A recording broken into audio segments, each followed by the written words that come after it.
They strike different portions. So say like they hit the nacelle, they can burn up some of the grease and in like the gearboxes Yeah. and stuff like that, and they can also provide cause some long term damage that you're maybe not going to pick up for a while.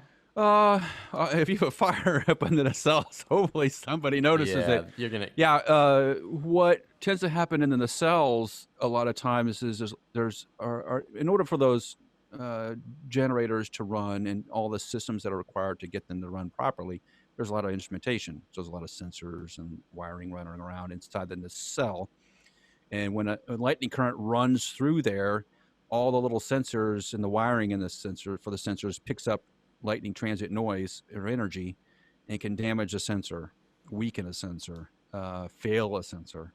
So in lightning strikes, even though the lightning strike may happen to the blade, the current tends to run some, at least in some part, through the nacelle where the electronics and control systems are, and then down the tower.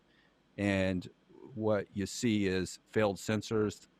I used The big one for us several years ago was failed anemometers. So anemometers measure wind speed, and they kind of stick out the back end of the cells typically. Those things were in certain installations were failing like fuses. So anytime they even took an Hmm. airstrike, they would fail. So all the electronics inside of there in the nacelle are the weak spots, and you're seeing a lot of changes over the last several years on protecting the equipment inside the nacelle.